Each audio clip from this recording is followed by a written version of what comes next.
All right, welcome to Founders Live Seattle. How you doing, Dan?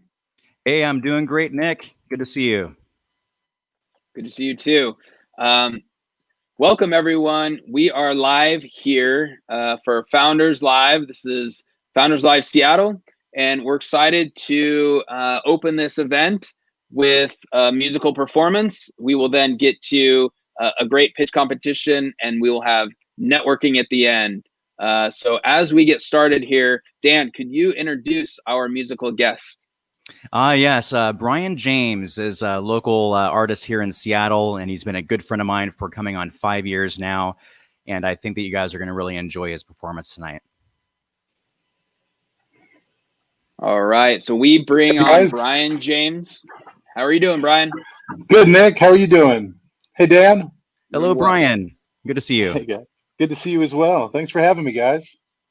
Yeah, welcome. Brian, tell us a little bit about a couple of the songs you're going to play, and then we'll allow you to take the stage. Sure. These are all songs off of our new album, Journey of 1,000 Miles. This is from my band, Brian James and the Great Unknown. We just released our album here in September, and we just recently received the MusicCast Album of the Year for 2019 with it. So we're really excited about this album and really excited about the songs, and I hope you guys like them. Well, thank you so much. Take it away, Brian. I'm gonna start off with a song called Sanctuary. I feel as though these are the perfect times for a song just like this. I hope you enjoy.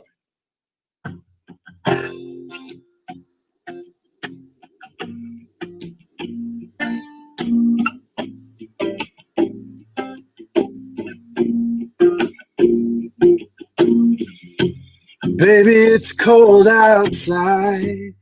Tell me, do you mind if we stayed in this bed a little bit longer?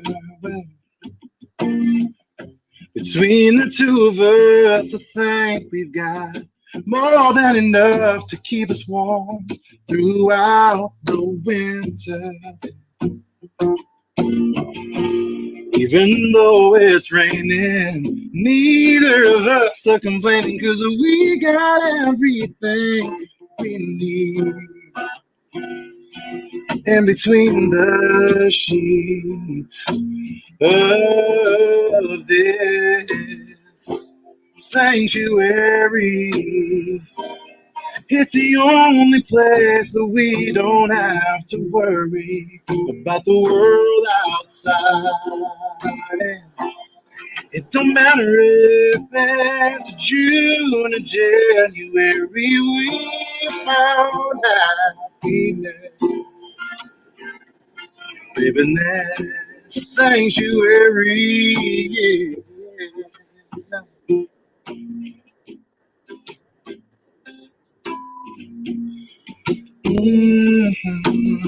We'll look into each other's eyes, and that's enough just to make us smile. It's the safest place you'll ever be. Playfully you try to make your getaway, but I wrap my arms around your waist and pull you back into me. I'll kiss you on your nose as your eyes come toes. I'm there waiting my side of the bed. Oh, but like I said, we could stay in this sanctuary. It's the only place that we don't have to worry about the world outside. It don't matter if it's June or January, we found happiness. Living in sanctuary.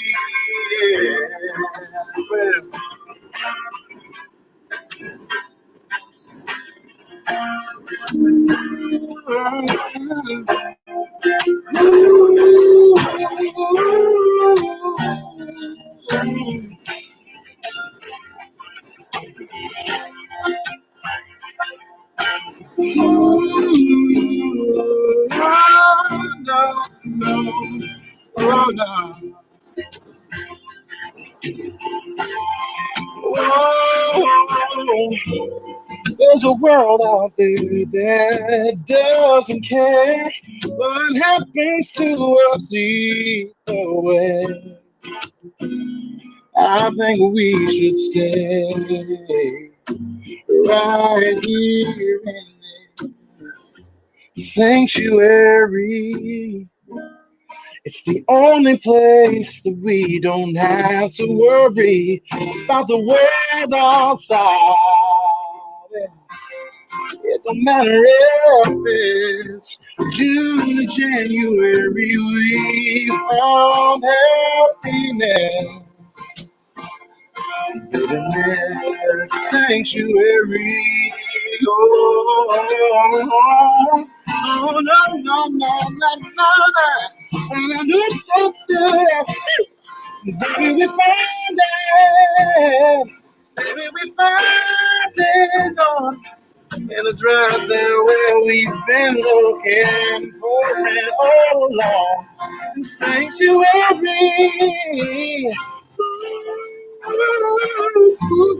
Oh, na na na na na na na na.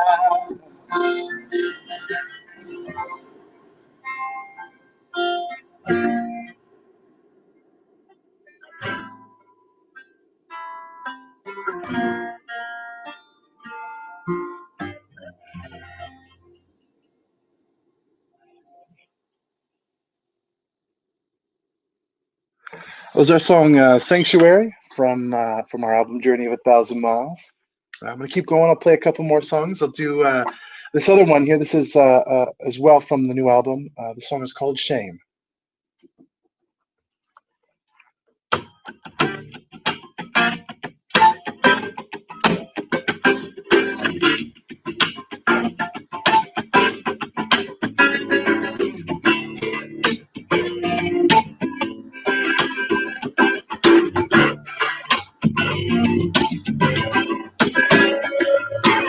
I've been asking all the wrong things, just kind of hoping that something would stick. Answers come in their own time, that's just the way it is.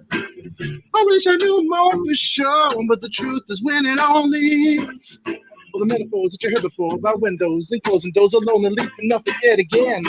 And I don't know if I can go down without the fight. And I can't bend the truth when I know it ain't right. Singing, well, the rules keep changing while we're playing the game. Ain't it all the same? Been too busy pointing fingers trying to place the blame. Now, I'm baby, don't you think that it is all a shame? Hey, every day we have to change our ways and try to please someone else. Wearing disguise a compromise so you don't recognize yourself. You always fall short because it's such a heavy load to bear. So you deep in thinking win-win, but you wind up hallucinating and it feels like you're the only one that cares. And I don't know if I can go down without your fine. And I can't bend the truth when I know it ain't right. Singing, well, the rules keep changing while we're playing the game. Ain't it all the same? We're so busy pointing fingers trying to place the blame now. Baby, don't you think that it is all a shame? I don't know if I can go down with the baby. And I can't bend the truth when I know it ain't right. Singing, well, the rules keep changing while we're playing the game. And it ain't all the shame. Ooh, too busy going to think it's your place to blame now. Baby, don't you think that it is all a shame? Yeah. No, no, no, no, no.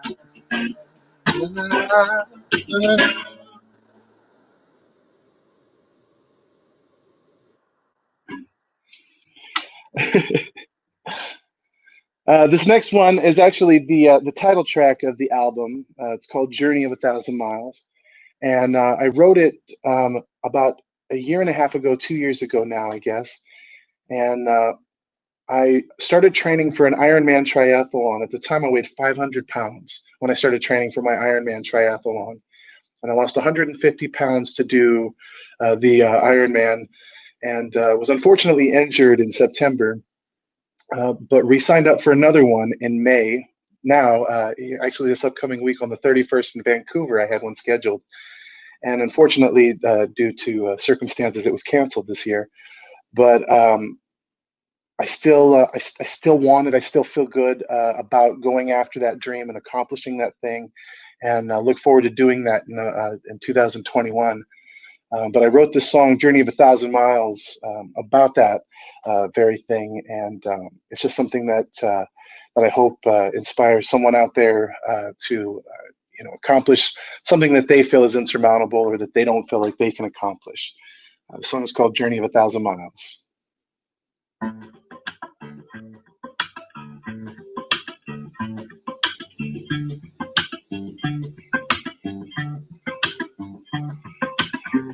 Head down, breathe out, no doubt. There's a long way to go, but it's on me now.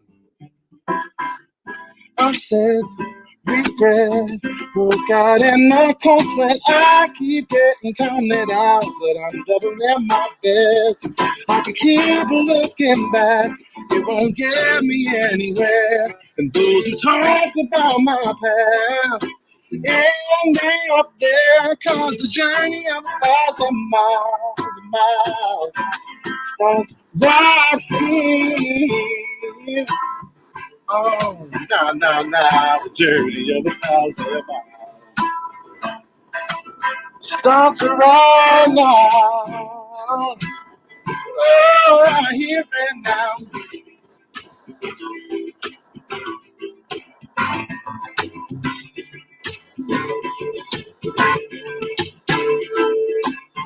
Choices, voices, ringing in my head, keep building up, I keeping them demons fed.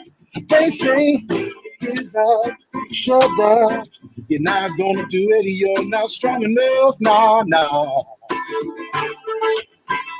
When I hear them say you can't be done, why even try? They define their own limit, but they don't define mine. Cause the journey of 1,000 miles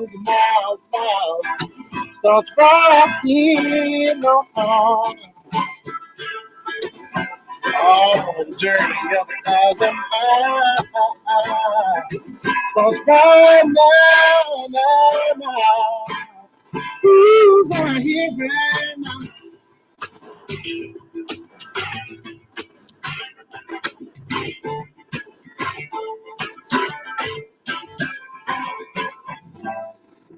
All the time you've wasted on putting yourself down. Enter right now, cause the journey of 1,000 miles starts right here. Oh, no, the journey of 1,000 miles starts right now, what happened now?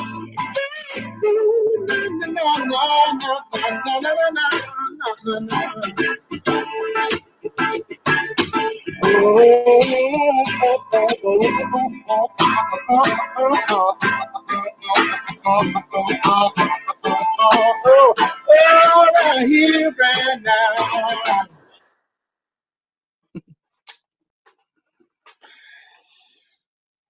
It's interesting when you have a project in mind, a goal that you want to obtain, and you go after it, and you have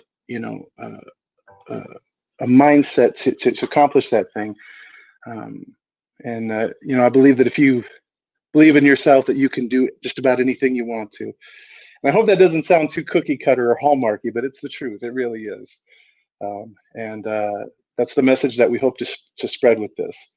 The message of love, the message of understanding, the message of communication, respect, trust, all of those good things.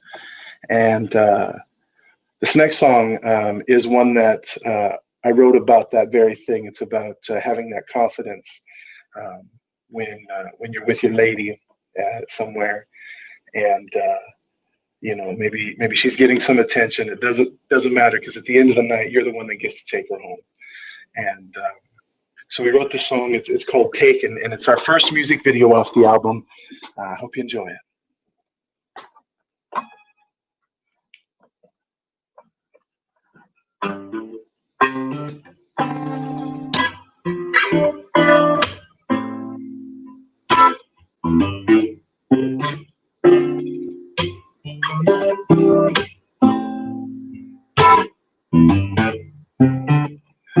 It's amazing how you can command any room,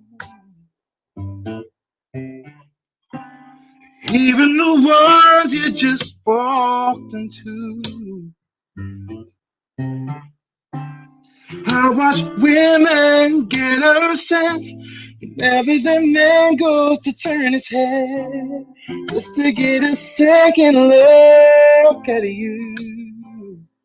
You don't seem to mind the attention. It's inevitable. It's hard to look away when you look so beautiful. But I don't have to worry, 'cause you make it known I'm the one taking you home.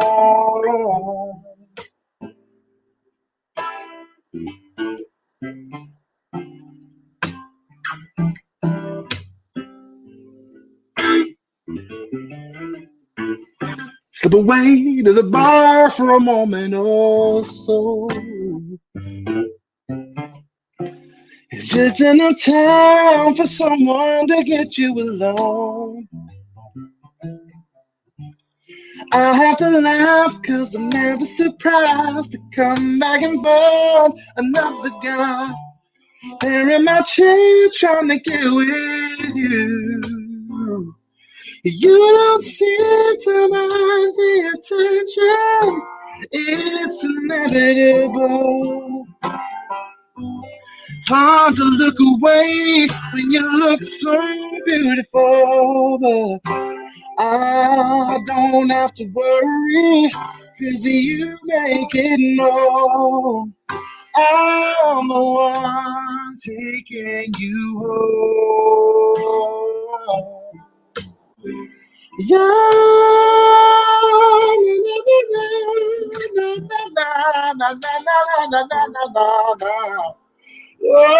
Oh, that's my baby, she got more than enough. Well, you can look, but you better not touch. I'm all the man she'll ever need. Well, oh, she only got eyes for me. Well, that's my baby, she got more than enough. Well, you can look, but you better not touch. I'm all the man she'll ever need. Well, oh, she only got eyes for me. Yeah.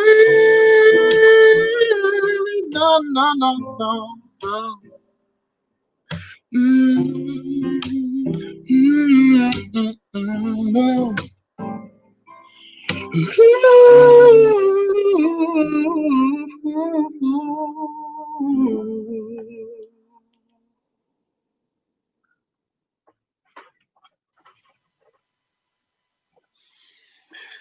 Brian, so I'm gonna play something.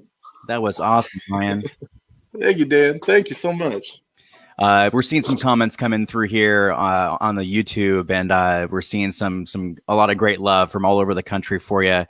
And that's great. some also, Thanks, guys. no, Melissa says we are clapping. We are all clapping from home right now. Hey, I love it, Melissa. Also Thank you. seeing some good stuff about your inspirational story about your fitness journey and what you're trying to accomplish. And I hope you're able to get out there and do a triathlon here sometime in the near future with things. Yeah, me too. Thank you. Thank you. Yeah, it's still encouraging. I'm still, motivated and driven by it. I think even more so now, knowing that that I have a whole nother year to compete, a whole nother year to train and get in even better, pro athlete shape. No, that's excellent. Nick, what you Good, think? Brian. Yeah, I just want to say hi and damn, you got a voice, man. Thank you so much. Thank you. I appreciate it. I You got a appreciate it. voice. I've loved it. I've been doing it for a while. I sure love it. Great. We wanted to spend a little time to chat with you and just get a little bit of your story and then also some other projects that you're working on. But tell us a little bit of your journey. What really drove you to become a musician? Growing up, I've always been drawn to music, tones, melodies, words, lyrics. I've always had a passion for music, and it's always been something I've pursued. It's one of those things that you just can't not do it when it's something that you're so passionate about, something you love so much. It's not something that you can just not do anymore. And so during times like this with the recession, or not the recession, I guess it's just more of a quarantine.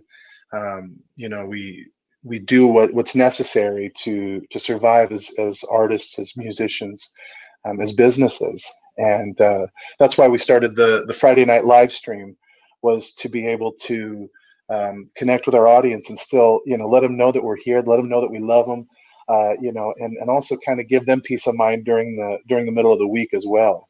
Just some sense of normalcy, and still have that community together. Yeah, and so tell us about your band. You're obviously playing by yourself today, but you have a band. Where can we find your music and what's in the future for you all? Yeah, absolutely. We have a new album out called Journey of 1,000 Miles. We just released, as I mentioned, in September, and you can find it on any streaming platform out there: Apple Music, iTunes, Amazon, Spotify, everywhere that streaming music is available. You can hear our album Journey of 1,000 Miles. Very good. And tell us about some of your other projects. Look, musicians, not only you as a musician, or you're an entrepreneur, you gotta build your brand and figure yourself out. But it sounds like you have a couple other things that you've been working on that you would like to share. And how's that journey been? Yeah, it's been really good so far. It's interesting. A couple of years ago, I started a company with a couple of friends of mine called Own the Night Productions, where we do stage production, lighting, sound, audio, and all that stuff. But we also have the largest inflatable movie screen on the West Coast. It's 60 feet high, 60 feet wide, 40 feet high.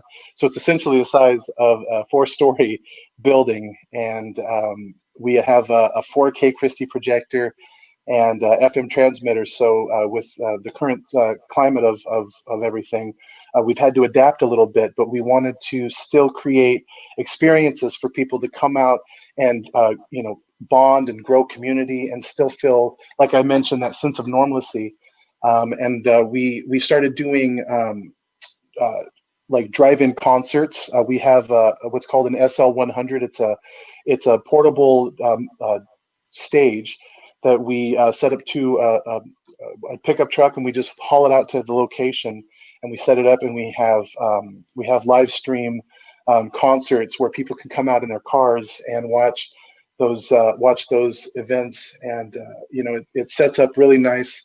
We also, as I mentioned, we've got the movie screen, so we do kind of a split thing at times where we have a drive-in concert before the movie, and then we'll have an actual movie that night on the inflatable movie screen. And what's great about all of this is that it's portable, so it can go to any location with enough space. And really looking forward to this summer to bring those things out for people to have some entertainment when we're all respecting the social distance. That's really awesome, Brian. And how can people find out where those events are going to be? If you go to our website, otmpro.com, we just launched our website here, our new website, I should say, here just within the last month. And you should be able to see all of the events as well as all of the other, just different things that we offer from our company as well.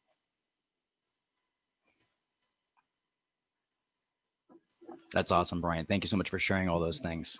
Absolutely, guys. And then you also mentioned your Friday live stream events. Where do people find those events? So the Friday live streams I usually do on my Facebook at Brian James Was Here on Facebook, and then I share as well on Instagram and YouTube some of the highlights.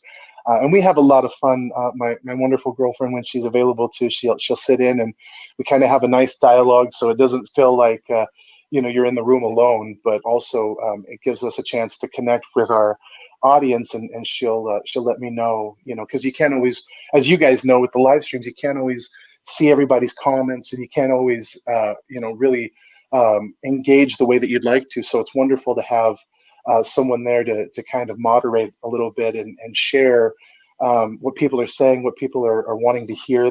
People throw out song requests. It's a lot of fun, and we do about 2 hours every Friday from 6 to 8, and it's a really great time. A lot of we've started doing it here about a month ago, and we're in our 6th week now of live streams, and I'm having more fun each week. As you guys know, these can be a lot of fun, and they can be a lot of work, but it's so worth it when you get to connect with your audience in the way that you truly want to. It's very rewarding. Yeah, you're exactly right, and it does take a couple of people in the background, even for this show, to keep things running and help produce and respond to comments. And it really is good with these virtualized technologies for us to be able to reach out to people all across the country, all across the world. We've seen comments coming in from all over the place. We've got like Minnesota, Portland, let's see here, Minneapolis, Minnesota, Bozeman, Montana. Of course, a lot of people in Seattle. Oh, here we've got Kari Baker from North Carolina. So that's pretty awesome. We've got people all over the country right now checking in on our show, and who have been introduced now to you and to your music and what your band is doing. That's wonderful. That's wonderful. And we'll also make sure that we've got as many of your social contact information and whatnot as well, websites and stuff, to be sent out through the YouTube links, so that people will be able to find you and find all the projects you're working on, and of course, listen to the rest of your music. That's wonderful. I did have a question for you about that song Taken. You said that was one of the ones that has a music video for it now? Yeah, absolutely. We just released the music video for that here about a month ago. And we're very excited about the potential of it so far. Like I said, we just released it here in September, and the band Hanson from back in the day, Mbemba, remember Hanson? Oh yeah. They just added us to one of their playlists, one of our songs to their playlist. Oh, that's great. So it's a lot of fun. It's really kind of picking up a little bit of extra steam, and we're really excited about the potential of it all. No, that's really good. That's awesome to hear, Brian, and so glad to hear about all that. Is there any other inspirational stuff that you can talk about your triathlon? I know we've got so many comments on that already that I think people have been inspired by you. Absolutely, yeah. It was one of those things where, at 500 pounds, you wonder what your quality of life is. If it's really, if it's worth it to just keep getting up out of bed every morning. And I'm just being honest. And the thing is when you get to that point, you have to make a decision in your life to either, bite the bullet and work hard and dedicate your life to the exact opposite of what it was, or just keep going down the path you're going and have an unhealthy lifestyle. So exactly. I've just started training every day, running 3 miles a day, and running hills, doing underspeed training sessions, and biking and swimming and all that good stuff. And slowly over the course of last year, I dropped 150 pounds, and then this year down another 15. So my goal is to ultimately achieve pro athlete condition. I really want to get into the very best shape of my life. I figure if we're going to go all out, we might as well go all the way, right? That's pretty amazing, Brian. It's very inspiring. Thanks, I really appreciate you sharing that, and I'm very glad to know you, and I'm glad that you're able to be on our show today. And thank you for your great music and all the projects you're working on. It's very inspiring, and I'm looking forward to getting out to one of your drive-in shows as well. Oh, thank you so much, Dan. Thank you. Me too. We're very excited to have those, and very excited to start, getting after it this summer. It's going to be a lot of fun, and you may be able to see Brian James and the Great Unknown at one of the OTN drive-in concert series one of these weekends. So keep an eye out for us. All right, thank you, Brian, so much. I really appreciate taking the time to come to our show.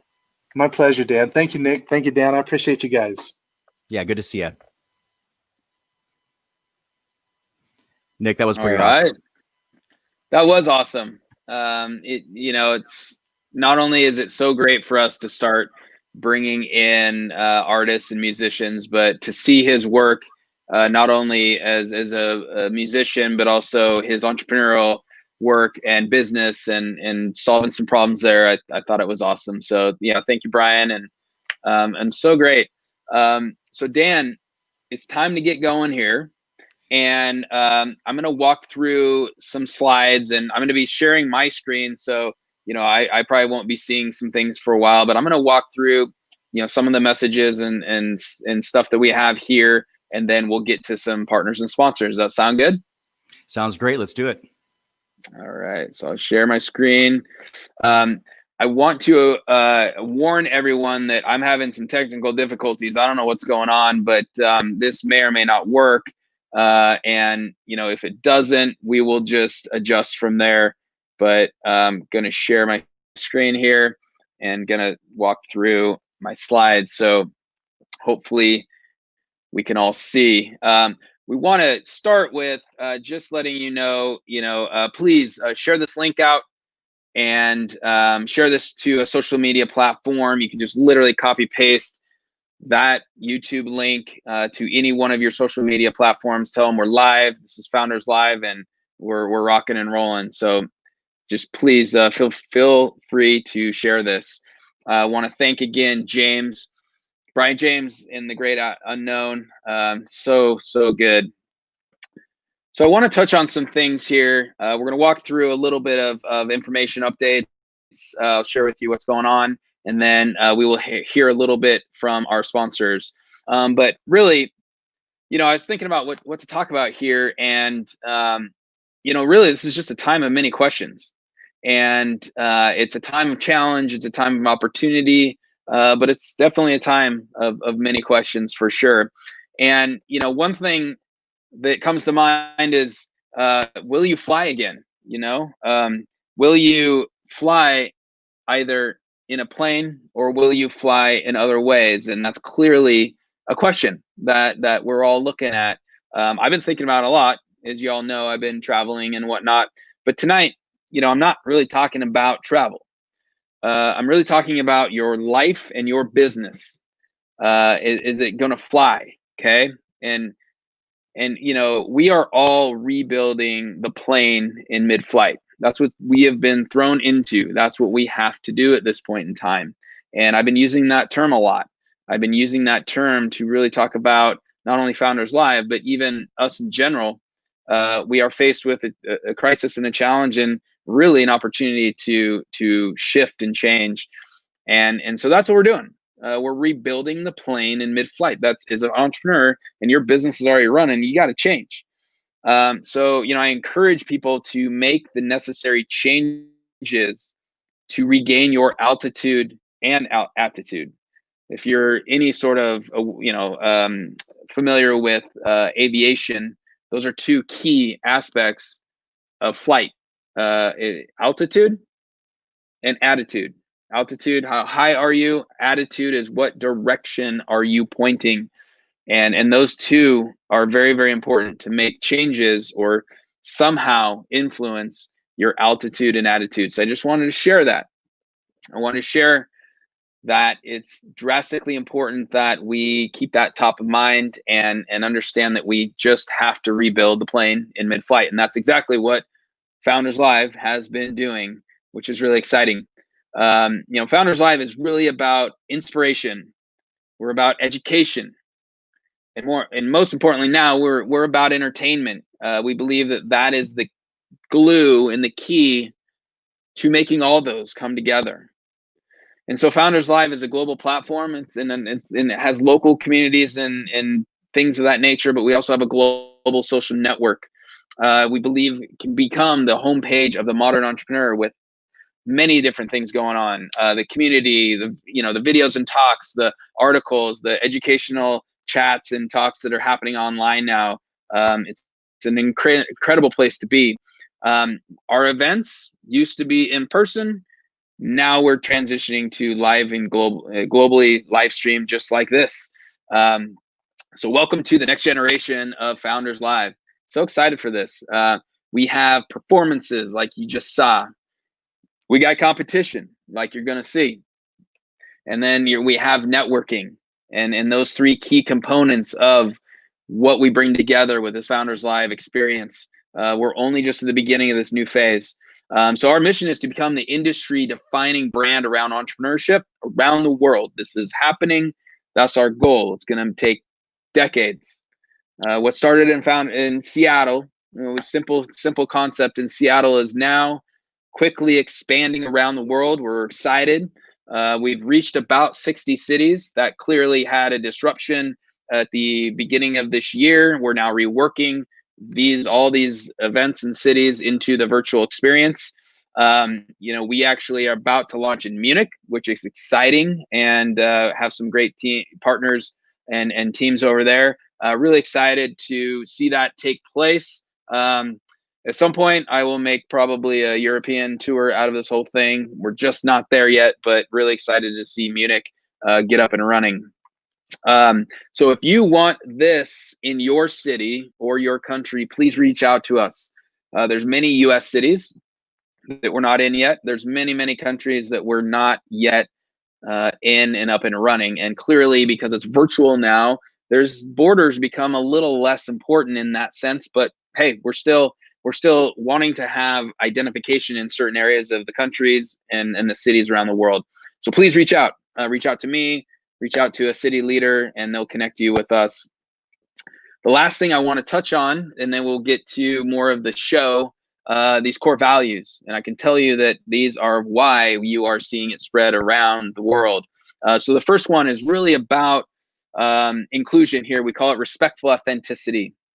It's really about being your authentic self, but yet respecting others and theirs. And so when that happens, we now are creating an inclusive environment where people feel respected. They feel like they're a part of the community. And that is 100% what we're about here with Founders Live. You see it with the content that we put out. You see it with the people who are pitching.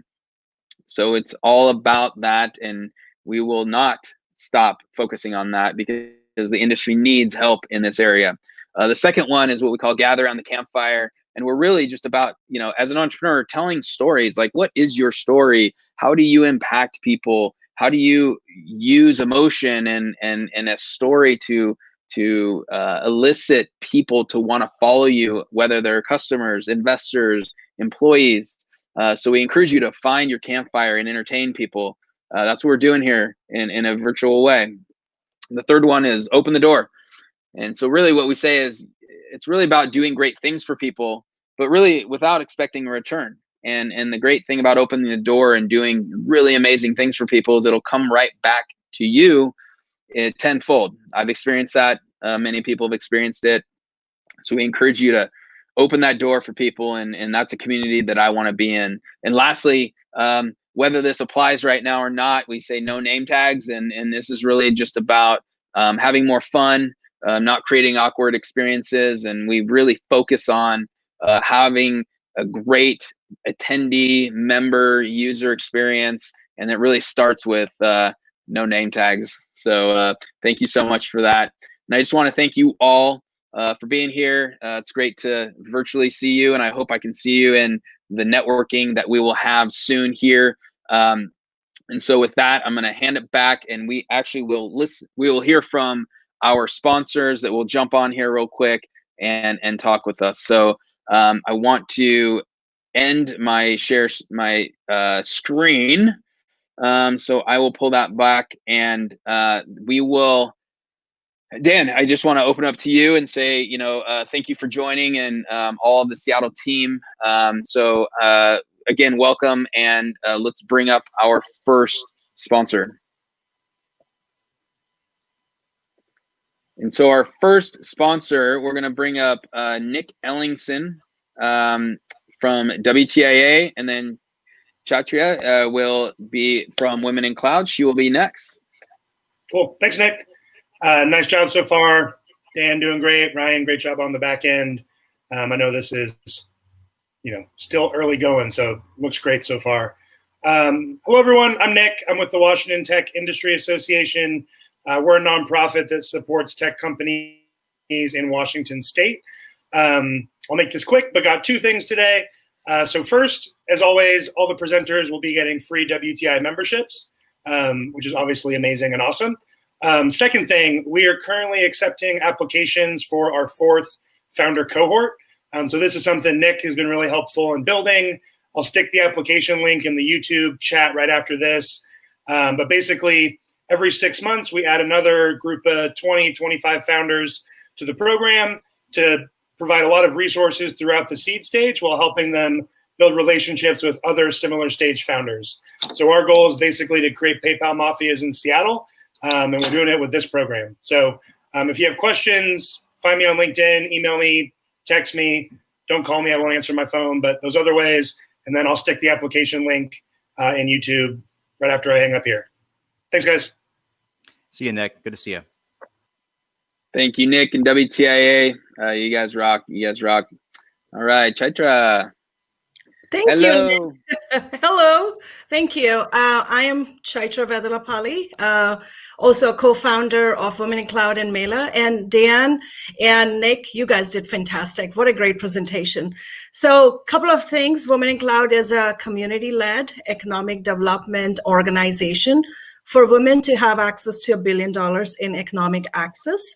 And what we do is help women entrepreneurs to win enterprise contracts and really get them ready. So two things.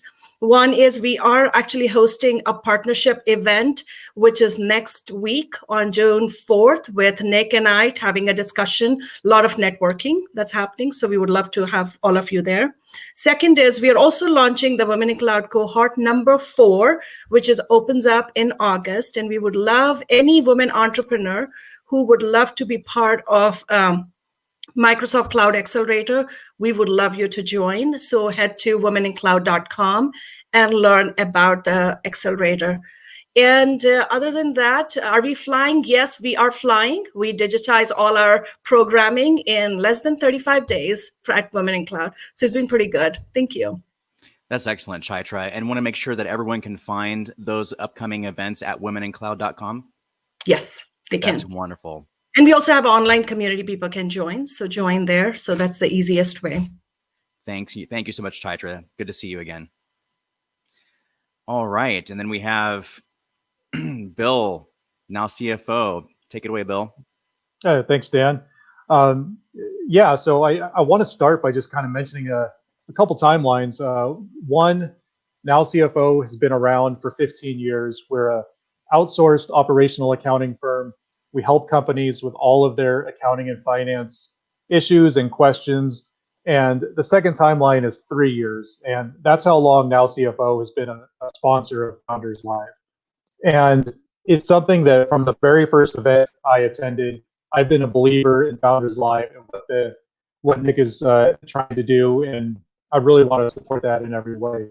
And Nick really brought up an important idea that this is a time of many questions. And we've been hosting these kind of webinars to help give people information about what's going on with the stimulus packages and the PPP loan and all these different things. We just hosted a webinar last week, and we had like over 60 questions in the chat room because people are just thirsty for answers. So I definitely want to let everyone know if you do have questions about anything, we want to be a resource for you. Feel free to reach out to me at any time. But we're also, it might be especially relevant to a lot of people here, with Founders Live, we're going to be hosting another webinar in early June about raising capital, during the time of COVID-19 and what that means. And again, if people have questions about that, come prepared. We'll be there to answer. So look for that information coming from both me and Nick here soon. So thank you. Excellent. Thank you, Bill. And in case someone wants to have some information here more quickly than that, maybe tonight or tomorrow, how can they reach you right now?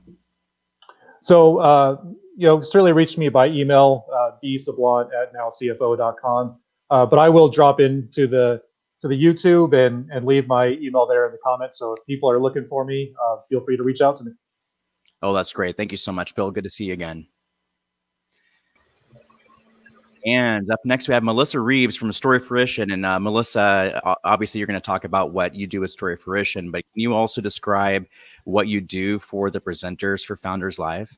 Yes, I am the pitch coach. So I got to work with all 5 of the founders tonight and help them discover their story. And I'm so excited for them. Excellent. Well, go ahead and take it away. You've got your slide. Oh, screen share is working great. Thank you, Melissa. Great. Yeah. So storytelling really is this essential business skill anymore. And what I love about entrepreneurs is that they're changing the world, right? That they are either bringing something that no one's thought of, they're fixing something that's broken, or they're adding on to something that still needs to be there. And I think we have a little bit of each one of those tonight. And it is with true joy to hear their stories, because everyone got on their path some way and somehow. Something happened and put them on there. They probably weren't expecting that this was going to be their career, but it happened and they embraced it and they went on with it. So when I'm working with my regular clients, I rehearse them a lot. So we go in and we story mine and we craft their stories. And then I work with my partners over at Fluency Speak, and we create these rehearsal rooms that they can privately go in and practice their stories, because these presentations matter. There's a lot of money on the table, and there's a lot of customers that they could be attracting and talent. And so being able to be a storyteller that's, the type that you just want to lean into, that's a coachable thing. And that's what I do. So I have had a great time working with Founders Live, and presenters, go get them. Have fun tonight, okay? So you've got this. And thanks, Nick and Dan, and let's do this. Excellent. Thank you, Melissa. I appreciate all the work that you do to get our presenters all ready to go for each month's presentations. That's great. You're welcome. All right. And we have Troy. Hey, Dan. Good to see you, Troy. I'm doing well. Good to see you. Hey, thanks for having us. Listen, I've been a sponsor for Founders Live for a couple years, and there's no better place for entrepreneurs to pitch and to connect. And I'm so happy to be a sponsor. For those of you who don't know Bernstein, we're a global investment research and management firm. We're in 25 countries, and our goal is to work with wealthy business owners and clients of all shapes and sizes. I focus my practice on entrepreneurs from startup all the way through exit and beyond. I'm a former startup owner myself. Started a software app company many, many years ago. We crashed and burned, but I learned a lot of lessons from that. And in my practice today in working with entrepreneurs, I surround myself with great professionals like Nick Hughes, like Dan, like Melissa, like a bunch of others. And so we're really here available as a mentor to the entrepreneurs. I host lunches for the pitches, for the pitch preparers each and every month. And we really love being a part of this. And so if anyone out there needs access to our industry-leading global research, please let me know. If you want to be part of a team that's got access to our resources, please let me know. We're available to help at any time. Thanks, Dan. Thank you so much, Troy. I really appreciate you coming and Absolutely. all the help that you guys give. Thanks. Yes, thanks, Troy. Hey, thanks, Good Nick. to see you. Good to see you too, my friend. Well, here we are, huh? Hey, this is going well. We have, we've tested this a few times now, and we're definitely moving forward with the virtual events. But Dan, how you feeling at this point, man? It's working well, and I think that we've got this. we got to continue to get our reach out to all the other cities and get everyone virtualized and continue to grow this this whole online platform. Yep. So a few more mentions here, and then we'll get to the show. Wanted to give a shout out. So all presenters receive $5,000 credit to AWS. AWS Activate credits to get going. We love them. Hey, the winner gets a $10,000 credit to AWS. Those are good for 2 years. Depending on your size of your company, that could really help for those 1.5 to 2 years to get going. So we thank you so much for that. Also, Google Cloud, $3,000 credits to the Google Cloud for Startups program. And that could work up to $100,000 worth of services, credits, and other things of that nature. So definitely jump onto Google Cloud for Startups as well. So we really thank them and appreciate them. Again, we want to stop here and just say, hey, could you copy paste that link that you're looking at? It's a YouTube link. Please share it out. We would like to get more attendees and viewers, and we just want to leverage the crowd here to spread the greatness of Founders Live. So that link right up there, that's at your the URL up there. Just copy paste it, throw it in a nice social sharing post, and get that out. So here we go. We're gonna get going here. So excited for this. So we have so many viewers, hundreds of viewers. We have 5 companies up. Each has 99 seconds to pitch. Then there will be 4 minutes of questions from you, the audience. We'll get to that in a second. We will then take an opportunity to vote on the winner, and then we will bring the winner back on. So that's what we got in store for us now. We have a lineup that is so great. So we've got Advocate Technologies. We have Hidef Seattle. We have Kombucha Biochemicals. We have, apologize here. We just have the logos. But we have, and lastly, we have, I apologize. I want to make sure that we're saying the right ones. We have Upnotch last, and we have AnnieStacks. So I wanted to get those and check those. So I apologize. AnnieStacks and then Upnotch. So our 5 presenters, really excited to see them. So here's what happens. This is how we will vote. There is a link at the bottom of your video box. There is a link to go right to the voting poll when we're ready. You might want to even click that now. You can also scan your phone on that QR code to take you right to the poll, but we will vote after all the presentations are over, and we will vote for the favorite of the event. So just know that the link for the voting is right below this box. We will actually take questions on the side, the side chat bar in this YouTube. Please, you are thinking of questions. Look, I've been doing this for 6 years. I've seen thousands of pitches. Every single one, I've had a thought go through my head, probably a question on their business. You do too. Do not be afraid to type it. We want questions. So this is how we will take the questions. So type it in the chat there, and we will pull them right up onto the screen. It's awesome. So are we ready? Ready to go, Nick. Awesome. So we will get going here. So our first one, I'm going to stop sharing my screen, and let's pull our first presenter onto the screen. She will share her screen, so we will walk through that. Dan, if you want to give a little bit of an intro to who we are going to hear from first. Yes, we're going to talk to Advocat first, and I just met her at the practice yesterday, and let's see here.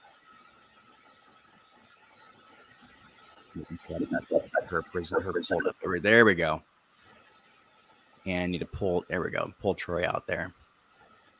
Excellent. So I'm going to give one more request to all the viewers for those comments. So Nick already mentioned it, but if you have a question, go ahead and type it in as you think of it during even the presentation. That way we can make sure that we get to everyone in the order in which you sent in your questions. Pradnya, good to see you. Good to see you too, Dan. And Pradnya, we do not see your screen share at this point in time. So could you possibly share your screen again so we can pull it right back up on the screen? Sure.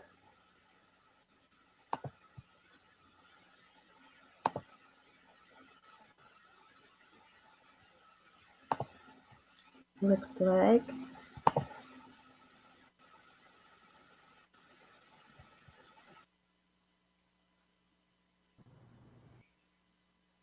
And going through all these things, of course, we've got our producers on the back end, and we just don't have producers for all the individual founders who are out there chiming in remotely. And that's one of the problems with doing these virtualized events, is that we can't have one producer doing everything for everyone. So there she is again. Okay, it looks like it kicked me out. I will hit share again. Yes. And we are just hanging tough here, everyone. And I love the fact that we have a little bit more intimate time to, be a little nervous and awkward here. But here we go. Thank you so much.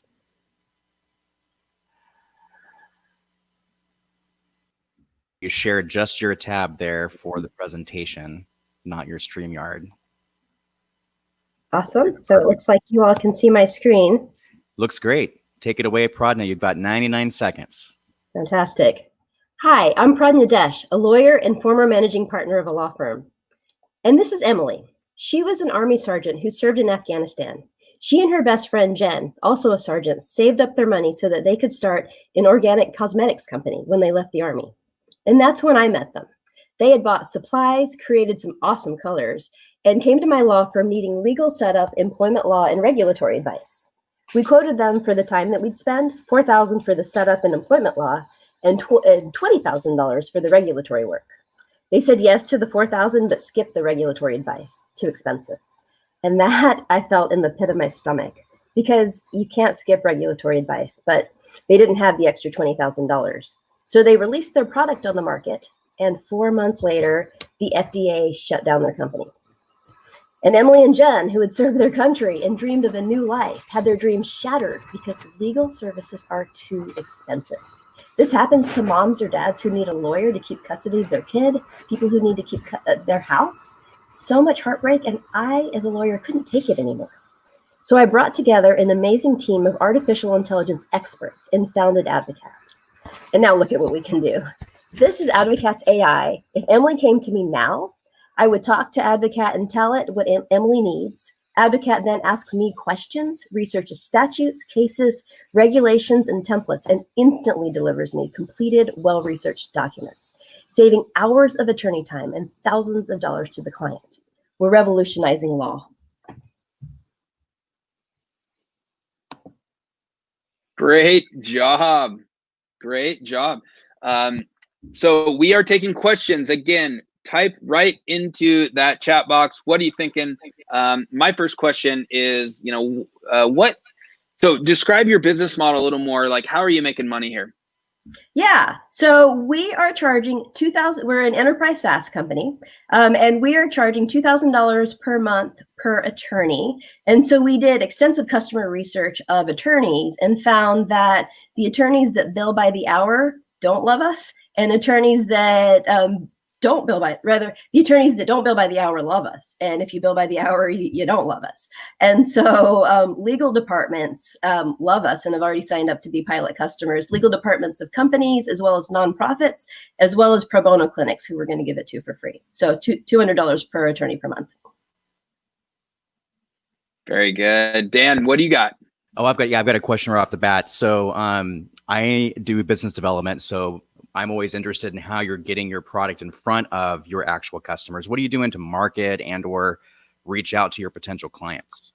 Yeah, so enterprise sales are very high touch. And so we've done it through relationships. So I practiced law in the Seattle area for over 10 years. And so we know a lot of attorneys in companies. So we have gone individually to companies to ask their legal department. So a Microsoft, for example, has over 1,000 attorneys. So a legal team, on the other hand, is 5 to 20 attorneys. And so we're targeting legal teams first, because that's just more practical. It's a lot easier to get a legal team to say yes than 1,000 200 attorneys. So we've been really successful at that. That's how we've gotten all of our pilots.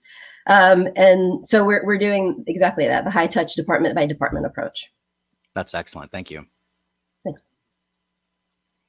All right. And here we have Nicole Glock. How does your platform stay up to date on current trends? I love that question because that's really the strength of our platform. Law changes every single day with new cases, new statutes, new best practices.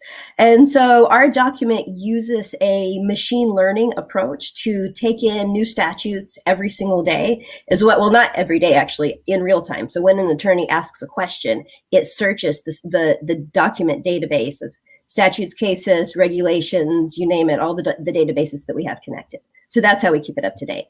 Okay, excellent. And our next question is from Ryan. What is your internal liability with using AI? That's to give legal advice. That's a good one there. So that's a really good one. And that's actually why we sell to attorneys, not directly to clients, because in every state, a software is not allowed to give legal advice. And so what we do is we deliver to attorneys and the attorneys review what they've gotten and they deliver legal advice. Okay, so Advocat is basically pointing the lawyer into the right direction and maybe jogging their memory about the case studies and everything else so that they then can give the good legal advice. Well, a little bit more than that. It does all the research for them and gives them the final product. And it provides, you can't see my screen anymore, but on that right side of the screen, it had a list of all the databases it searched as well as the cases and regulations that it found so that the lawyer can feel comfort that, oh, it searched everything that I would have searched and it didn't skip anything. So so internal liability as a lawyer is an important thing that I considered before we even started this. That's a great question. And we'll do this last question here from Allison Bell. What do you need right now? Oh, that's really sweet. Thanks, Allison, for that question. I don't know you, but thank you for that question. What do we need? So we are right now building. So the back end works and several different use cases work, but we're not on the market yet. We'd love to talk to more companies or departments that could be pilot customers. We are certain that our product is going to help a lot of people and a lot of companies. And the more companies we get in there as pilot customers, the better it is, the better tailored it is to their needs. So thank you for that. We love companies and attorneys who would be pilot customers. Well, excellent, Pradnya. I really appreciate your presentation and give it up for Pradnya with Advocat. We've got some other comments in here. So congratulations for you there.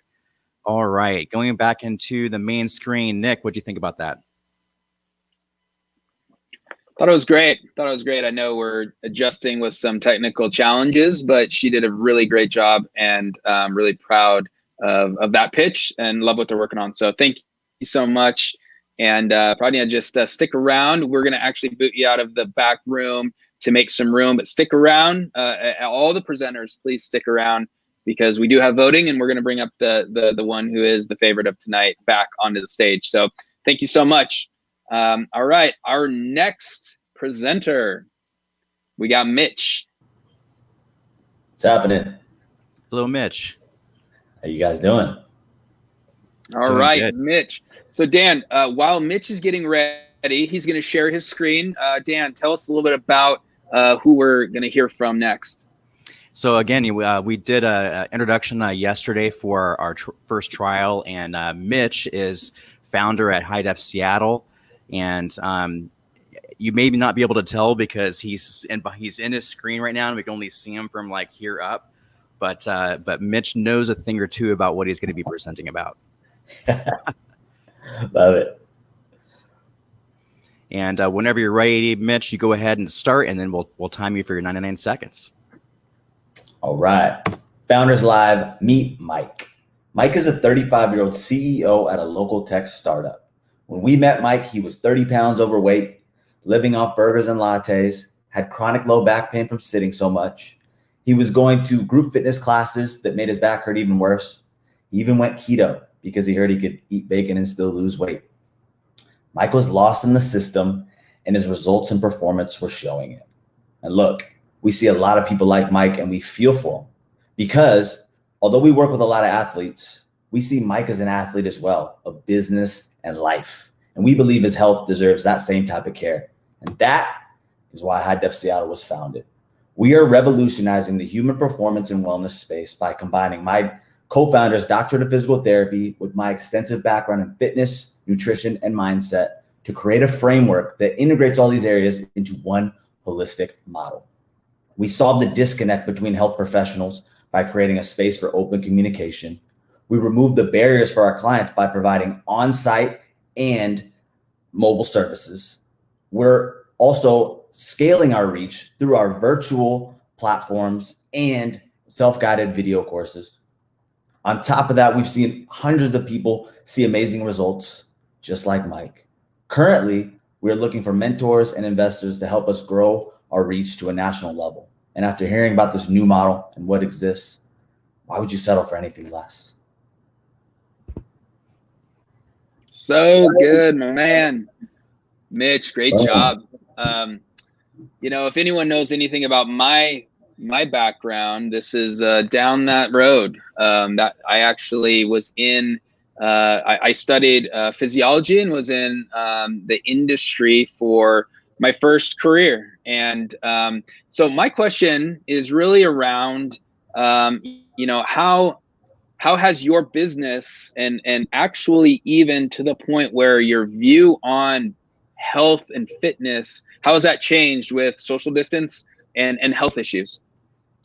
Yeah, no, I mean, that's a great thing to address. And basically, I mentioned our ability to scale our reach. And that was kind of what we decided was the big priority now, was getting our virtual services up and running, and then also really working on our self-guided virtual stuff as well. So really pushing that. I mean, obviously still going back to the one-on-one stuff. I think that's kind of where the trend is going to go, away from these cramming 50 people in a room together, and more so like smaller groups, which we provide. Dan. No, that's awesome. And kind of like it's the same questions I almost always ask everyone else is, what are you doing to bring your product to market and gain your customers? Yeah, no, I mean, a lot of social media marketing, that's kind of been our big push. But then on top of that, it's referral based, luckily and this is one great aspect of our model, is we have the physical therapy side where we get a lot of people in the system who can then also realize the benefits of the nutrition that we have, the fitness that we have, and we can kind of keep them in this cycle and this system that we've created. But a lot of referral based through doctors and other trainers and things like that, through physical therapy, and then social media marketing and word of mouth. That's excellent. Thank you, Mitch. Next question: what differentiates you from your competition? Yeah, well, so I mean, the idea that we have that all-encompassing service. So we've got people who are going to physical therapy who are now training, learning how to actually move and actually progress and strengthen their body for longevity, and also learning how to eat right, who probably never would have seen that service because the barriers are so high, right? I think that's the issue with the fitness industry, is that there's these barriers that you have to climb over when you already don't want to do it anyways. Right. So the thought that, and then on top of that, is coming at these different sectors through different lenses, right? So like a lot of personal trainers or people who see personal trainers are going to get injured because their trainer doesn't have this lens of a physical therapist who wants to then keep you safe. So that's kind of a big benefit that we've seen. No, that's great. Let's see here. Next question. Gonna grab the one from Ryan. Do you have any advice for all of us stuck at home? Yeah, I mean, I would say right off the bat is you can do a lot more than you'd think. I think what we saw was a lot of people just giving up. Like, what am I gonna do? Can't hit the gym. Realistically, if you're not a high level athlete who needs to really perform at this high level, you've probably got enough at home. If you're hitting some really strict push-ups, maybe a lot of people have a couple sets of dumbbells, some bands, a pull-up bar, you can put together a pretty solid routine. And my other advice would be to contact Hidef Seattle. We can get you on some Zoom sessions right away. But yeah, like I said, I think to understand that you've got a lot more capabilities than you think. That's excellent. We're getting a lot of love on this presentation here, but I have time for one more question from Vanessa. How can you scale your product? Yeah, great question. And, you know, first of all, through our self-guided video courses, that's a big one that there's capability there for, and virtual. But at the same time, our goal is to expand into more locations and brick and mortar, so that we can take on, you know, hire more people, serve more people, reach a bigger audience, and kind of scale through that aspect. Hey, Mitch, I want to jump in here before we're done. We did have a few more questions. I wanted to get to one, which I thought was interesting. You know, health is so important. So this is Heather, and Heather mentions, you know, do you have any rewards, recognition, or gamify approach to engage virtually? Basically, like, what's a interesting new way to gamify engaging with people virtually that you're not able to see in person, but you can help them with health? Interesting. So as far as like through our virtual sessions, or as far as like, yes. Yeah. How do you give a little candy and gamify it so people can become more healthy, but you're not seeing them in person ever? Yeah. I mean, that it is tough. And this is something that is a new area for us. You know, like before this whole thing happened, we hadn't actually trained anyone on Zoom. So it's something that we're learning, but I think it's really just setting benchmarks and setting new goals. You know, before it was like, can I squat this amount? Can I bench this amount? And now it's like, hey, like, let's look at that flex, that mobility that you always struggled with. And let's really pay attention to finding ways to improve that and really point that marker out. And then I think it's also what I've seen is like introducing new tools. Like I got a few clients who never really did a lot with bands, and they're learning these new things that they didn't think they could do. So I think it's really realigning what the typical, how much can I bench, squat, and deadlift, and then looking at like, can we improve the way we feel and the way we move. Awesome. Hey, thanks, Mitch. Great stuff. Absolutely. All right. Good. So Dan, who do we have next? Oh, we've got Ray with AnnieStacks coming up next. And while we're getting Ray all loaded up here, so AnnieStacks, I'm going to let him describe exactly what's going on with this, but using AI, they are designing a system to help with your financial health. And let's see here, we've got Ray. There we go, and he's all loaded up. Ray, why don't you go through your presentation, and I got some questions for you at the end. Thank you, Dan. Thank you, Founders Live. Hi, everybody. Somebody scientifically minded once said, "Compound interest is the eighth wonder of the world. He who understands it, earns it. He who doesn't, pays it." With that in mind, imagine two characters, Brittany and Blake. Brittany was taught financial literacy at an early age, and with the guidance of her parents, started compounding savings. On the other hand, Blake was never able to establish a disciplined approach to saving money or to take advantage of compounding. As Blake and Brittany carry on their lives, their financial habits will have a major impact on the quality of problems they have in the future. At AnnieStacks, we believe we can save the Blakes of the world by providing a bot we call Annie. Annie is a multi-talented bot. She watches over the user's finances and helps people like Blake to build better disciplines and make decisions that are more informed. If you want to get involved, please visit www.stacks.ai or our LinkedIn page to follow our updates and learn more about opportunities to grow and engage with AnnieStacks. Thank you.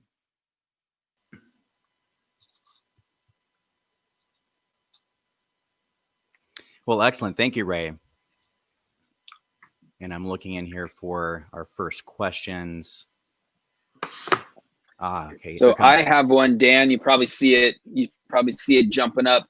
Hey, Ray, great stuff, man. Thank you. Thanks for the pitch. Yeah. My question is really around, look, finances and money can be very challenging and emotional for people, right? And so when there is a product that is more AI focused or using technology, you can, it's great because you kind of remove that emotion.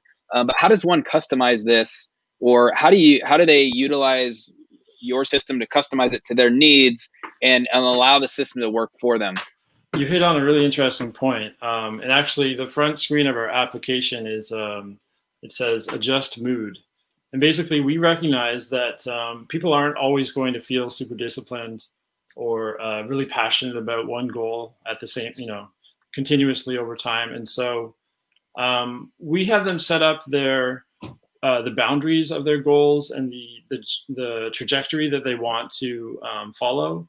And then within that, we allow them to, we enable them rather to the user to input their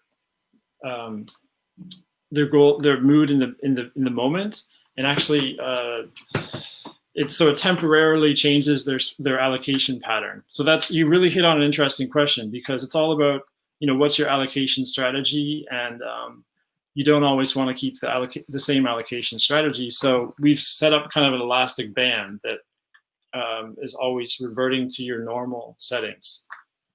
That's it. Nice. All right, we got another one, looks like. Yeah, no, that's a great question. How do you scale against companies like Acorn, Stash, or Robinhood who might have a similar mission? And those companies are direct to consumer, right? And they've been in the market for several years. And we can't possibly, tackle that mountain today.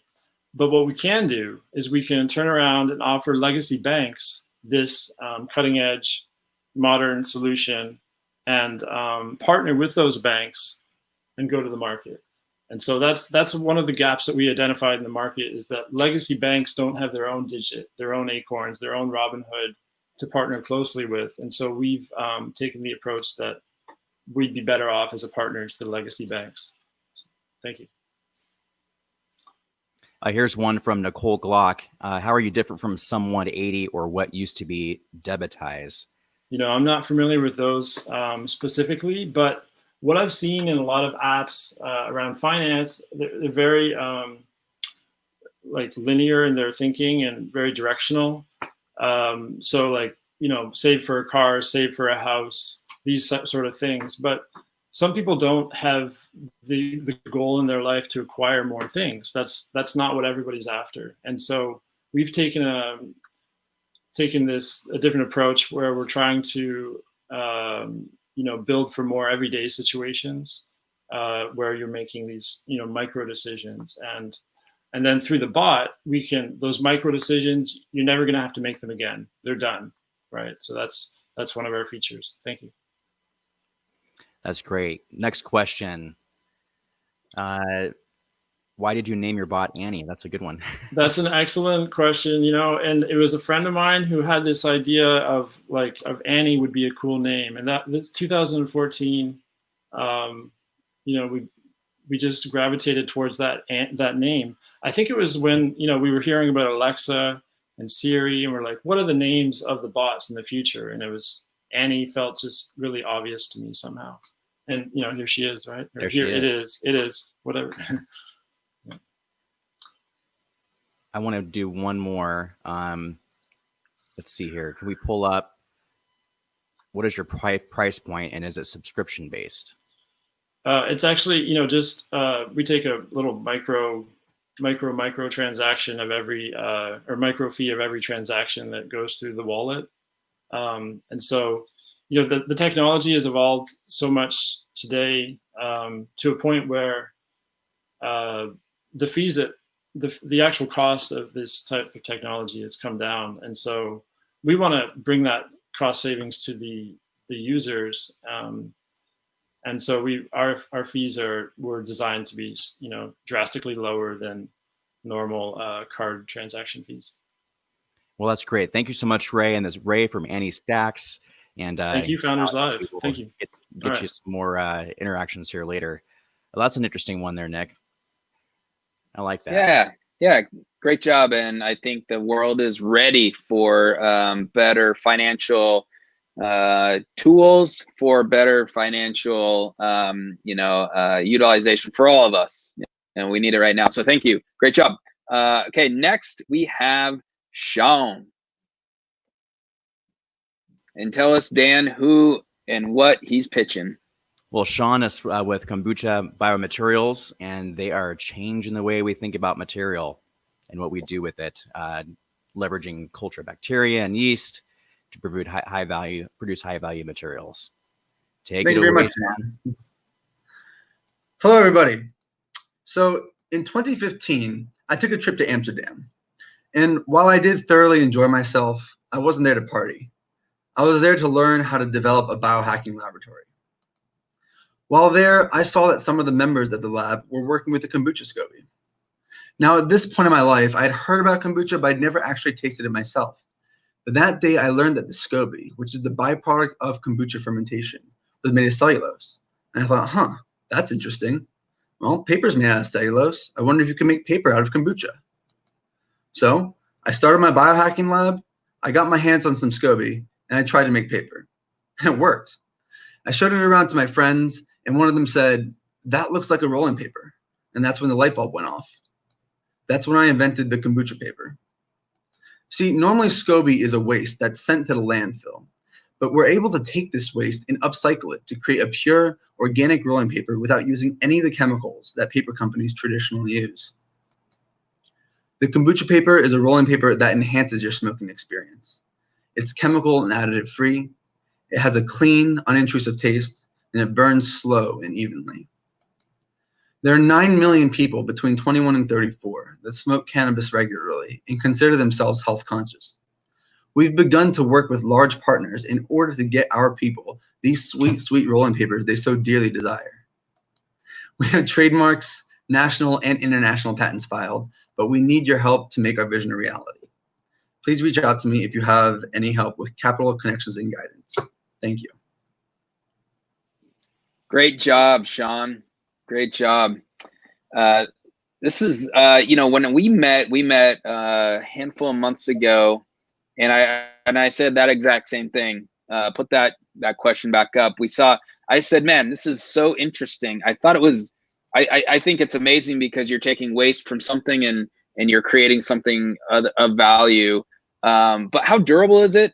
And how does it compare actually to traditional paper? So walk us through that a little more. Yeah, so it's actually super strong. You're using nanocrystalline cellulose versus traditional tree-based cellulose. So it's actually a much stronger, much tighter weave.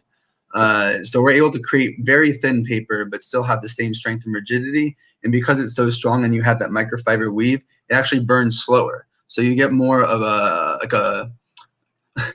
blunt experience with the joint wrap and the joint lightness. Interesting. All right, we got some more questions flying in here, so here we go. Deciding on rolling papers versus other papers. Yeah, I want to say it real quick. So how did you decide on rolling paper use cases versus other cases of paper? A couple of reasons. I mean, there's the practical reason. You get a much higher margin on rolling papers than you would on other papers. And so right now the kombucha SCOBY is expensive, but when we work with rolling papers, we're actually able to make it profitable. And secondly, it just makes sense. I mean, kombucha and cannabis go hand in hand. And so the same person that's drinking the kombucha will have a joint in the other hand. So the product market fit just aligned too well. Very nice. We got some more coming in here. Are you marketing to the cannabis industry? And if you are, like, how are you marketing to that industry specifically? Yes, and it's traditionally right now just B2B. So that is me and a couple other people on my team making phone calls. So with that being said, if you have any connections, I would love for you to reach out to me and connect me. That would be very helpful. Very good. And how can you create mass SCOBY? Like, I guess maybe touch on that a little more in terms of scale. Sure. So I have created a SCOBY fermentation facility at my lab where we're able to create about a metric ton of SCOBY every month. And that's just a small pilot plant right now. So on the one hand, we're able to actually create SCOBY, and I've developed a way to create the SCOBY in a much more efficient manner. But on the other hand, there's several kombucha companies existing that currently just throw away all their SCOBY. And so we're working with them to actually harness and harvest their SCOBY and convert that into paper. Interesting. And so for Ryan says, the cannabis space is notoriously difficult to market and advertise in. How are you planning to stand out and get the end users' attention when it's difficult? Sometimes it's even illegal. So how do you go about that? Absolutely. So our plan is to work B2B, working primarily with businesses and brands themselves. You're absolutely right. It's a very difficult market. And all of these players, especially those that want to make pre-roll joints, they are looking for ways to differentiate themselves. And having the kombucha paper is a standout way to differentiate yourself over any other paper that exists. Very nice. And seeing the comments come in, this is so cool. I want one of these. So, where can they get these? That's another question, actually. We're not currently selling B2C right now. We have one website partner that is selling them B2C, and you can get that on polima.co, POLLIMA.co. But they're mostly going to be B2B, and you will see them in stores when they're pre-rolled into joints. Very good. Sean, thank you so much. Kombucha Biomaterials, thank you. Great job. Absolutely. No problem. Thank you, Nick. All right. So we have one more presenter. Loving these pitches. Great job. It's amazing, and we're going to bring in Tatya here. And as we bring in Tatya and get going, look, everyone that's watching here, what we're doing is we're having the equivalent of someone standing in front of a room grabbing a microphone. We're doing that all with technology, which is difficult, but we're making it work. So great job, everyone. Tatya, please share your screen, and so we can pull that up. We don't see that behind in here. So there you go. And take it away, Tatya, with Upnotch. You don't know what you don't know, but somebody does. Meet Kate. She's an executive of an early stage SaaS company. She's built a great product and found a product market fit. Now, with a few happy clients, it's time to scale. But Kate has never done this before. And after a few failures, she realizes she needs help from someone who has done this before, a mentor. But with all the challenges of running a young company, she doesn't have time to find one. So enter Upnotch, an app where Kate can find other executives who have built their own businesses. And because they're on Upnotch, they actually want to help her. Fast forward 1 year, and Kate is working with 3 different mentors. She's doubled her team and quadrupled her revenue because Upnotch works. And by the way, Kate is actually me, Tatya, CEO of Upnotch. For our pilot program, we've used our own in-house rich data algorithms to attract 500 Seattle executives who are ready to help entrepreneurs and rising stars. And with many, we're already in conversations to deploy Upnotch across their entire organization. Why? Because our unique SaaS model gives them a way to increase talent, retention, and develop more successful leaders, 5 times more successful according to the data. So, do you want a mentor who can take you to your next goal? Join Upnotch to meet mentors from Amazon, Philips, Sophos, you name it, we got them. Great job. Love it, Tatya. This is so good. This is so good. Look, truth be told, I was one of the individuals that you reached out to. So thank you so much. I am, pleased to provide my services and mentorship and help others. But one of the questions I had when even you reached out initially was really around, your matching approach. How do you match between people when the relationship is so unique? And so how are you going about that in the back end to really connect the two people? Because mentorship really does involve a solid relationship of trust, authenticity, and all that sort of stuff. You're right, it does. So we did a pilot where we actually found these 500 mentors from Seattle, and our pilot was only focused around Seattle. And then we went out and found professionals who needed help, who actually were, who needed help either accelerating their careers, building a business, or changing a career. And so we asked them a few questions, and really it's all about the questions that you ask the mentor and the professional. And so we asked the professionals a few questions, and using that, we were able to then really target the mentors who have the right experience, the right knowledge to be able to then come in and help that professional out. Of course, there is the personality type, you know, sometimes the personalities won't be a good fit. And that's why with Upnotch, it's like a dating, right? If it doesn't work out, find the next mentor. And personally, I have 3 mentors. So you have no limit on the number of mentors you can find. So really a lot of it is on our onboarding questions that we ask the mentors and the professionals, and using that to make the matches and suggestions. Got it. Thank you. How are you different from other mentor platforms that would be on the market? There is a lot, you know, and which I think is a good thing, but how are you different? Good question.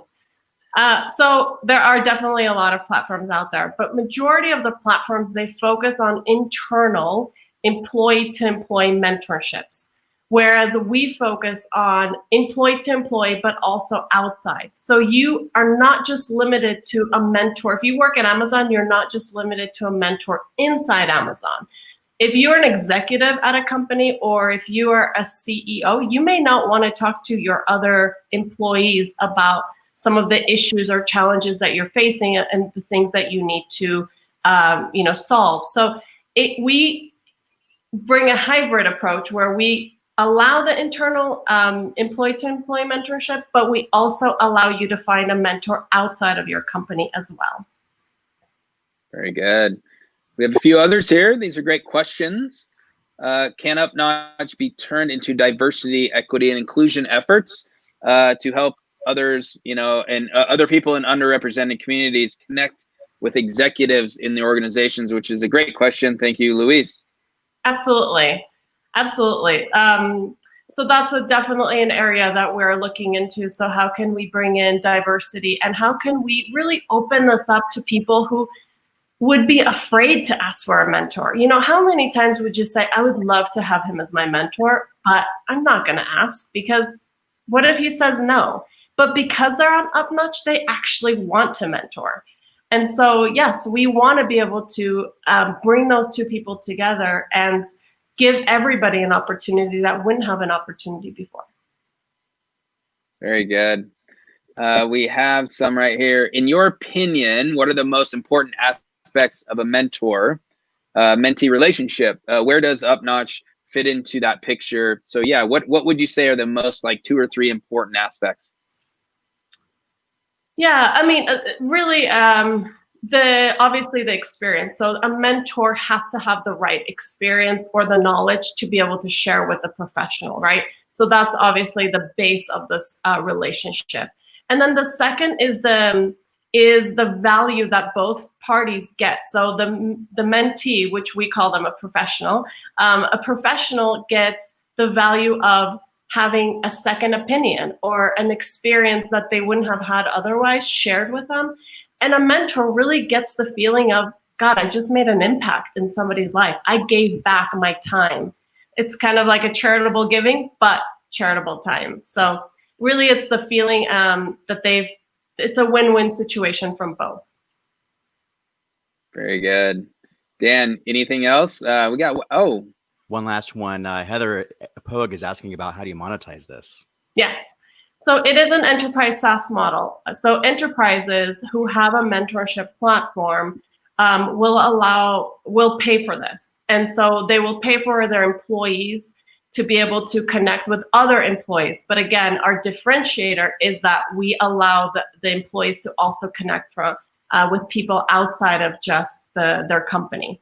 So the employees often like having a mentor program inside their organization because it increases talent retention And as I mentioned, it develops more successful leaders according to the data. So for them, mentorship is really important. And just one last point, if you were to ask any successful executive if they have a mentor, they'll tell you they have more than one. Very good. Tatia, great job. Thanks.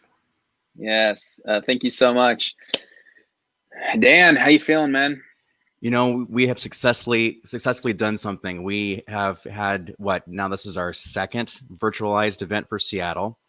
And we have just had our best virtual show in Seattle today. That came across well. Yeah. We're getting the production down. We've got great presentations. We're getting good feedback in the YouTube comments as well. So it's great. I would agree. Like I said earlier, I mean, it's not easy. You're flying the plane blind sometimes. And for some reason, I'm using a lot of aviation analogies tonight, but it's sometimes you're flying blind and you're like, oh, I guess I'll turn this way. And with that being said, actually need to remove that. With that being said, I'm going to share my screen again. And here we go.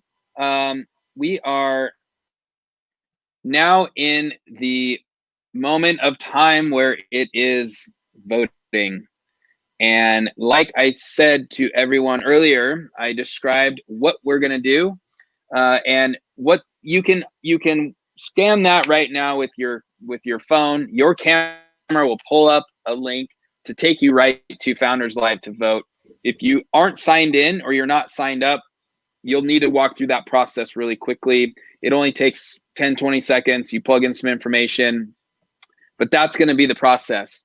You also have a link right below the box. If you're watching this on a desktop, on your phone, you might need to go a little bit in the details, but there is a link that goes straight to the voting. So those two options right there will be for voting. And you know what we're going to do? We're actually going to bring back Brian for one more song. So we will take about 30 seconds to a minute. We will bring Brian back in. You know, Brian, can you hear me? I can. Can you hear me okay, guys? Yes, sir. I can hear you. Yeah. So, you know, I can't see anything because I'm presenting my screen, which FYI for anyone watching, that's one of the technical challenges here is it's kind of a funny little system. But Brian, if you are there, what we'll do is we'll start having you play and we will have this screen up on. And if you can play one more song, you know, probably 3-4 minutes long. And just let us know when you're done, and we will take this time to vote. Everyone go on there and vote, and Brian, take it away with a little more entertainment for us. You got it, guys.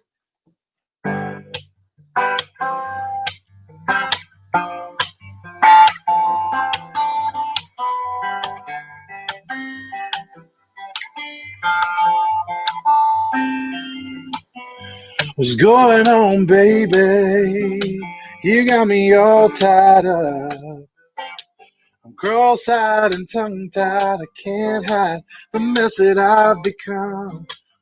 Oh, since your sweet little laughter touched the hidden part of my soul that no one's ever been able to ever reach before. Oh, and I know it might sound funny, but wouldn't say it if it wasn't true.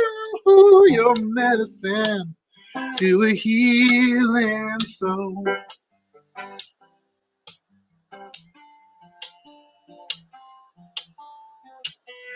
The more we learn each other, the more you turn me on. I'm so consumed with thoughts of you, I just had to sit down and write a song. Cause you've been living in my mind rent free, and baby, we're moving on now. And all I need is your kisses, and that'll be more than enough. Oh, and I know it might sound funny, but wouldn't say it if it wasn't true. Your medicine to a healing soul.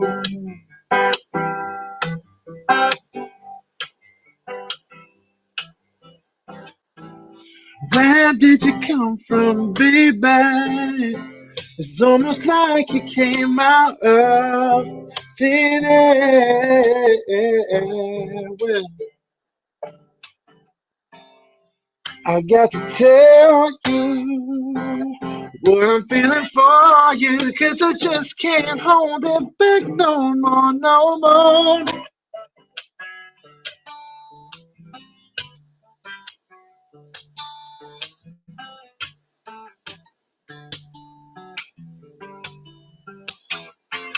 I know it might sound funny, but wouldn't say it if it wasn't true. Your medicine to a healing, your medicine to a healing, your medicine to a healing soul, baby.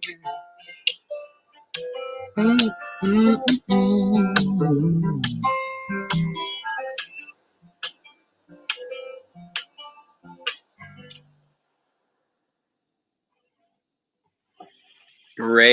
Great job, Brian. Thank you, I love your guys. voice. Thank you, Nick. I appreciate you saying that. One more question, and we're really about to determine the winner here for this. Everyone, great job. But Brian, so you sang at the Seahawks one of the games. That's the video that kind of sold it for me. And you know, if anyone just open another tab, everyone, go to YouTube, find his Seahawks national anthem, Brian James, and it was absolutely amazing. And I was like, yep, we got to have him on. How did that come together? It was very interesting. I had a friend who was working in the front office there for the Seahawks, and around the time, a lot of singers were kind of taking a knee and joining up in the cause, and the week before this had happened, the Seahawks actually stayed in the locker room in Tennessee, and so this friend reached out and asked if I would come and sing the national anthem for Monday Night Football. And it ended up going out to about 23 million people. It was an incredible experience. I think there was about 75,000 people there at the stadium that day, and I didn't count each one. They just told me that. But if I did, I'd probably still be there trying to count them all. It's quite a bit of people. It was a great experience and a great time for sure. That's awesome, man. That feeling is, I've never had that feeling, 25 million people, but I bet you that was absolutely, you'll never forget that.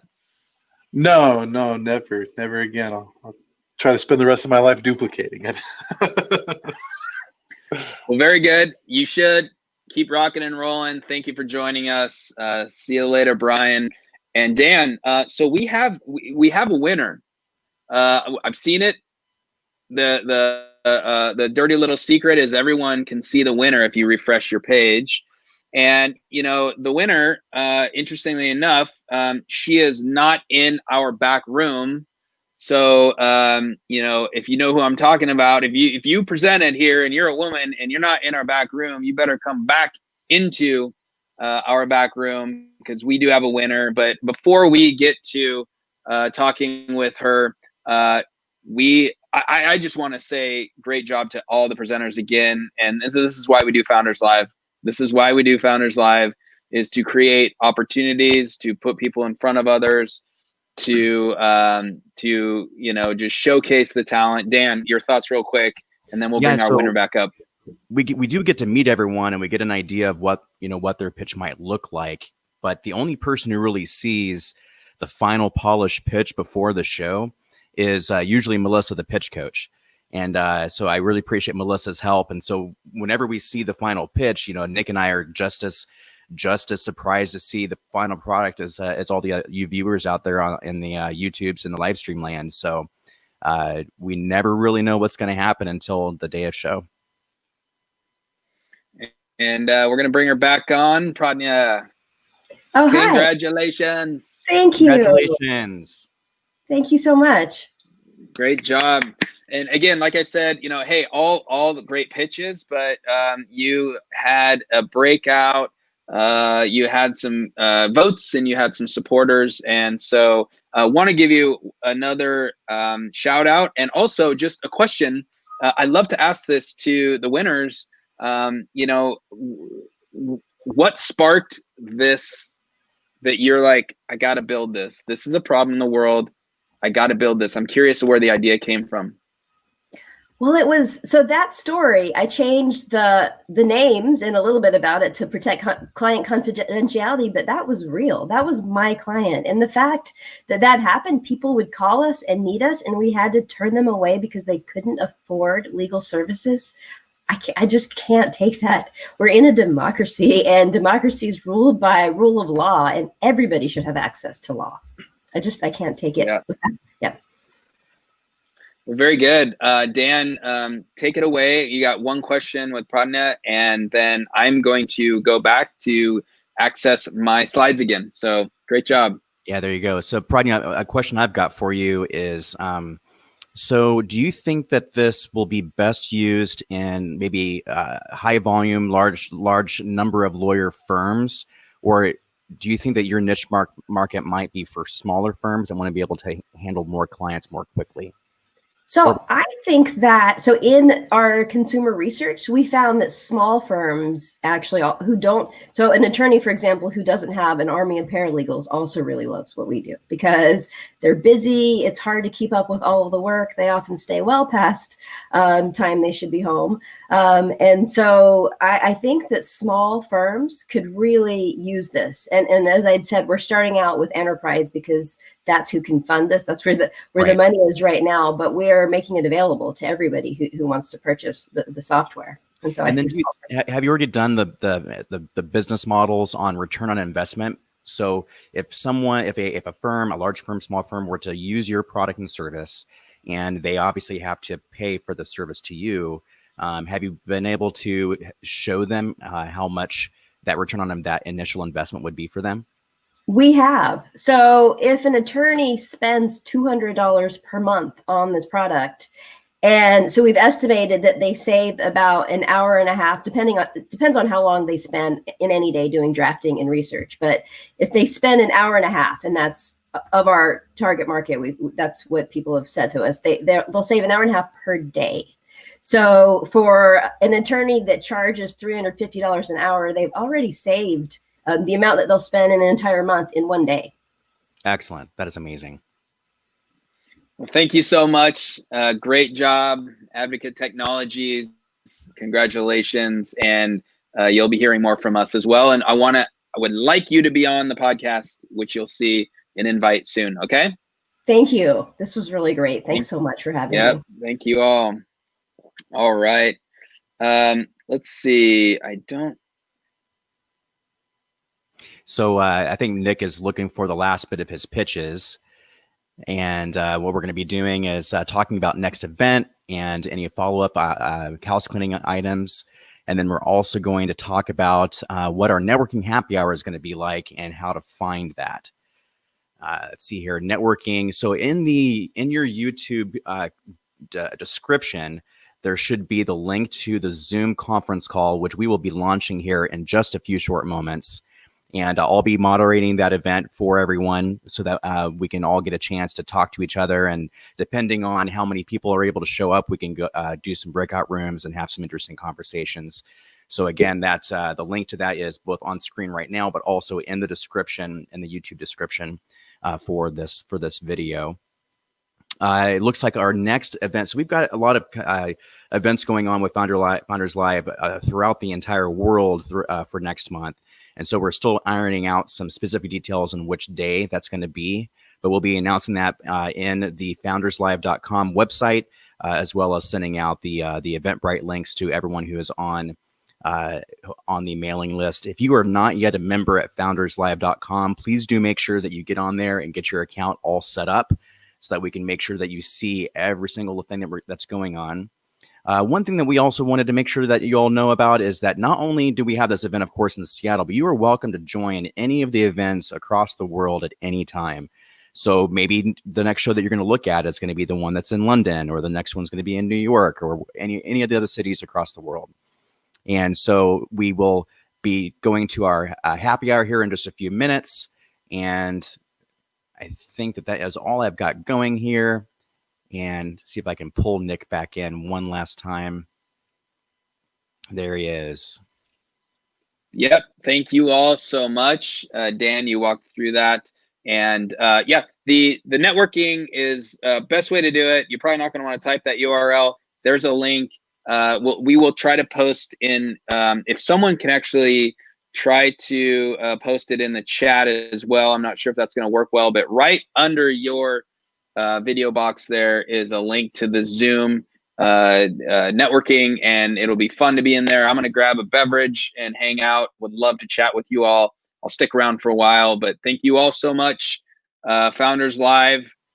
This is Founders Live Seattle signing off. And Dan, thank you for co-hosting. And I want to thank, before we leave, Ryan, who is running the back room. Thanks, Ryan. Another part of our team. Thank you, Ryan. And thank you, Claudius.